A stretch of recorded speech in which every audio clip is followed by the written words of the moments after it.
ወደ ቀጣይ ዜና አልፋን ኢትዮጵያስ በአይቤስ ትምህርት ቤት ተገኝታ ነበር በዚያም ከልጆች ጋር አዝናኝና አይረሰ ጊዜያቶችን አሳልፋ ተመልሳለች በዚህም ትምህርት ቤት ተማሪዎች ለኢትዮጵያስ ደማቅ አቀባበል አድርገው ዝርዝሩን ኢትዮጵያስ ራሷ ታቀርብልናል እንከታተላ ዛሬ ደስ በሚል ሁኔታ ምገኛው አይቤዝ አካዳሚ ነው ጓደኞቼም በሚያምር ሁኔታ ተቀብለውኛል ይገርማል ጭንቅላታቸው ላይ ክራውን የኔን ምስል ስለው እያንዳንዱ ይገርማል ጆትዬ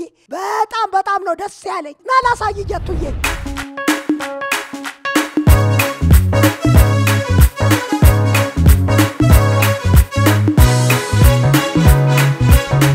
ባልደረባችን አንድነትም ዝርዝር አላት እንከታተል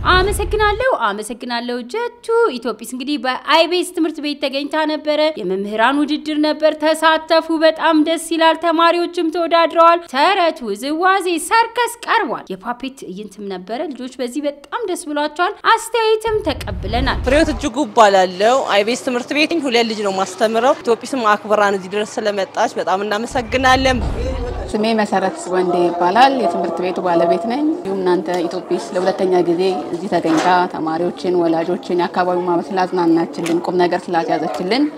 እጅግ በጣም እናመሰግናለን እኔ ወይዘሮ ሐምዲያ ደሊል ይባላለሁ የትምህርት ቤት የወላጅ ኮሚቴ ነኝ ኢትዮጵያስ በመምጣቷ እጅግ በጣም ደስ ብሎኛል ልጆቻችን እንደዚህ ቦርቀው ማየት እጅግ በጣም የሚያስደስት ነው ስሜ ታደለ በቀለ ነው የምባለው የአይቤዝ አንደኛ ደረጃ ርዕሰ መምህር ነኝ ያው እንደሚታወቀው የዛሬ ፕሮግራም በጣም የሚያስደስትና ትምህርት ቤታችን መጣችሁ በማቅረባችሁ ልጆቻችንን በማዝናናታችሁ የተለያዩ ትምህርቶችን በመስጠታችሁ በጣም ነው የምናመሰግነው ጀቱ እንግዲህ በተለያዩ ትምህርት ቤቶች እየተዟዟረን ከተማሪዎች ጋር የማይረሳ ጊዜ ያሳለፍን ነውና የተለያየ ተሰጥኦ ያላቸው ልጆች ስናገኝና እንደዚህ ደሳስ የሚሉ ልጆች ጋር ስናሳልፍ ደስታችን ወሰን ያጣል እናመሰግናለን ገና ሁላችሁም ትምህርት ቤቶችን መጣለን እንወዳቸዋለን ለዛሬ ያስኳቸው ዜናዎች እነዚህ ናቸው ሳምንት በሌሎች ዜናዎች እስከምንገናኝ ድረስ እስከ ሳምንት መልካም ሳምንት